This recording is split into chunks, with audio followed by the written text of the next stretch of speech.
Combination padlocks are what students depend on to protect their lockers from thieves and pranksters. Combo locks are functional, yet fashionable. Like everything else marketed to teenagers these days, they come in a variety of trendy colors and designs. The combination lock's main locking mechanism is called the base plate. It's comprised of 7 components.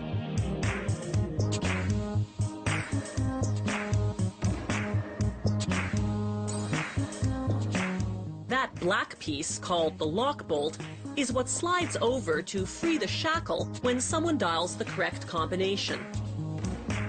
They rivet the base plate components into place so the lock will stand up to repeated use.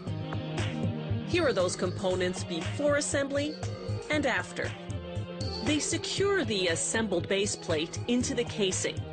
Then they install the trip lever spring. It's what automatically scrambles the mechanism every time the lock is closed. They fit the shackle through holes in the casing, positioning one end against the trip lever. They fasten the other side with a tiny steel bar called a yoke.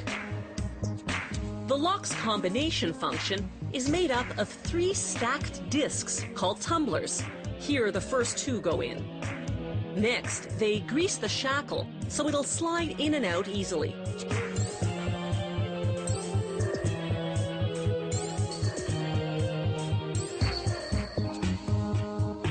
Sometimes they customize the face of the lock. Those number dials used to come in just boring standard issue steel. Today, they can have colorful designs, even a school's logo. The printing machine uses a 4-color printing process, applying 1 color at a time.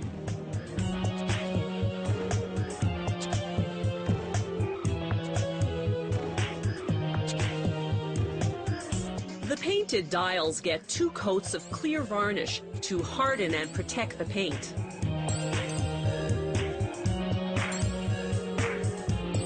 While that's happening, other workers assemble the dial components. First, they take the indicator button and attach it to the dial.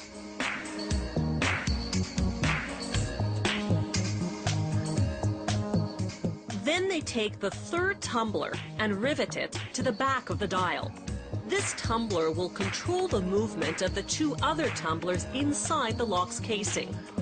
All 3 tumblers have V-shaped indentations. The correct combination aligns those V's, allowing the lock bolt to slide over and free the shackle. Each tumbler has a code number stamped on the back.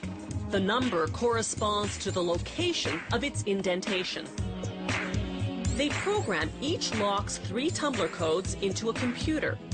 The computer then randomly creates a combination that will align the 3 indentations.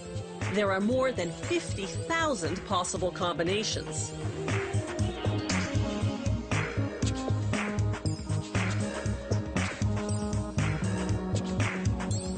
The system prints the combination on a sticker along with a barcode. The barcode is programmed into a central computer where it's recorded with the lock's serial number. The guts of the combination lock are finished. Now it's time for the final assembly. They put the dial onto the casing. Then a forming tool presses down on the casing's rim, folding it tightly over the dial. A computer-guided machine then engraves a serial number on each lock.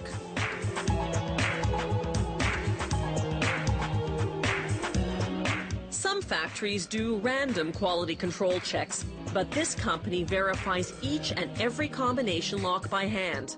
That's quite the procedure, considering this plant produces more than 10,000 locks a day. You can bet somebody's got pretty sore fingers by quitting time.